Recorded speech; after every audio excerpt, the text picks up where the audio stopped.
Hello mga Mars and Pars! For today's video nga pala, tara samahan nyo nga pala kami sa simpleng ganap ng aming buhay ngayong araw. At syempre, bago ang lahat abay, tara samahan nyo nga pala muna ako magkape mga ka-Mars and Pars dahil hindi talaga mabubuo yung araw ko kapag walang kape. At pagkatapos, abay nakalimutan ata ng aking Diyosawa na wala na kaming pang-inom na tubig, kaya ayun, ako na lang talaga naghugas para bibili na lang ako kahit 5. At buti na lang talaga mga ka-Mars and Pars ay malapit lang din sa amin yung nagbebenta ng tubig mga ka-Mars and Pars at pwede ka din bumili kahit 5. Basta kaya mo lang siyang buhatin mga Mars. At dahil magtatanghalian na abay bumili muna ako ng bigas kasi wala na pala kami pang saing. At dahil nakasaing na ako mga ka-Mars and Pars abay pumunta na nga ako para bumili ng tubig kasi sabi ng aking anak ay uhaw na siya. Tapos mga Mars yung pagdating namin dito abay wala palang tubig yung ATM machine nila. Kaya ayun mga ka-Mars and Pars wala akong choice kundi puno talaga yung binili ko. Abay tignan nyo naman yung itsura ko mga ka-Mars and Pars. First time ko talaga ata na ako yung nagbuhat sa galon mga ka-Mars and Pars kasi kadalasan andito yung Diyosawa ko at siya talaga yung tagabili ng tubig namin. At grabe mga Mars, uy, ang bigat pala pero kaya lang din naman uy. At dahil nga binisita tayo ni Kasi, abay nag-general cleaning na talaga ako dito sa bahay namin uy. Kasi ilang linggo na din kasi na hindi ako nakapaglinis dito mga ka-Mars and Pars dahil nga sa sobrang kabisihan natin. At ramdam mo din talaga yung kwarto mo kapag madumi na dahil sa sobrang init. Mas lalo pang nagpapainit sa panahon tapos dagdag pa yung amoy na hindi mo talaga maintindihan or hindi mo talaga ma-explain kung ano. Kaya ayun, maglinis na nga lang tayo dito kasi ang dami ko na talaga sinasabi sa inyo. Abay napakadaldal uy. At tinawag ko na nga pala anak ko dyan para tulungan ako kasi parang hindi ko na ata kaya kasi nga dalawa lang kami mga Mars. Kaya sabi ko sa kanya mga ka-Mars and Pars abay siya na magpuna sa mga anik-anik para madali kaming matapos. At eto naman ako mga Mars. Abay kahit hirap na hirap mga Mars and Pars abay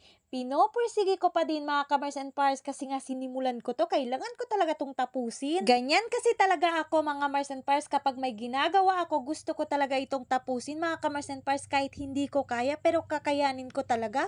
Basta matapos lang talaga ito mga Mars and Pars kasi wala din naman akong choice kasi nga mamayang hapon pa yung Diyosawa ko uuwi kasi nga nandun siya sa trabaho. At dito ko na nga pala na-realize mga ka-Mars and Pars abay sobrang bigat pala ng kama namin mga ka-Mars and Pars pero kinakaya ko talaga mga Mars. Kasi nga kailangan ko talaga tong tapusin mga ka-Mars and Pars kasi nga mamayang hapon abay may pasok pa ako sa trabaho. Night shift kasi ako mga Mars. At pagkatapos nga pala namin linisin ang aming kwarto abay nagluto pala muna kami mga ka-Mars and Pars kasi nga nagugutom na daw ang aking anak. At nagutom na din kasi ako mga ka-Mars and Pars kasi nga sa sobrang bigat yung binubuhat ko. Kaya ayan, sabi ko sa aking anak abay siya na talaga mag-slice ng mga ingredients mga ka-Mars and Pars para magluto na lang talaga ako. At sabi pa nga niya ay tuturuan ko daw siya magluto pero takot naman mga ka-Mars. At sinabi ko pa talaga dyan sa kanya mga ka-Mars and Pars kung paano ko siya turuan kung takot naman siya matalsikan mga ka-Mars and Pars. Sabi ko sa kanya ganyan talaga yan kapag nagluluto mga ka-Mars. Ayan nga sinubukan na nga niya mga Mars pero madali lang yan.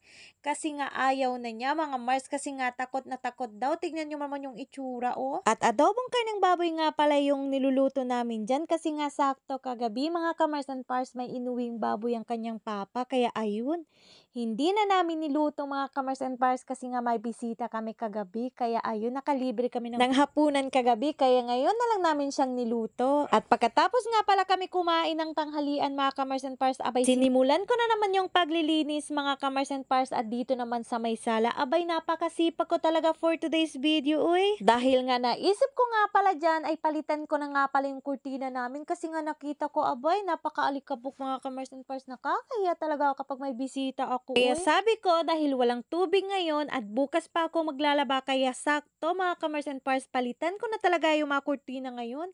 Bahala na bukas na madami kaming labada kasi andito naman yung Diyosawa ko para tulungan ako bukas maglaba uy. Kaya ang lakas talaga ng loob ko palitan ng kurtina namin at bedsheet. Pinagsabay-sabay ko pa talaga sa labahin ng mga damit namin mga ka-Mars. Kasi alam ko talaga na may tutulong sa akin mga ka-Mars. At ito nga mga ka-Mars and Pars ang ganda talaga pala sa pakiramdam kapag nakapaglinis ka ng bahay mga Mars. At minsan na lang din talaga ako nakapaglinis dito. Dahil nga alam nyo naman na may trabaho tayo at lagi tayong busy mga ka-Mars and Pars. At minsan din busy din tayo sa pag-e-edit. Alam nyo naman na feelingerang vlogger tayo. Kailangan din talaga tayo mag-edit uy para meron tayong income kahit papano.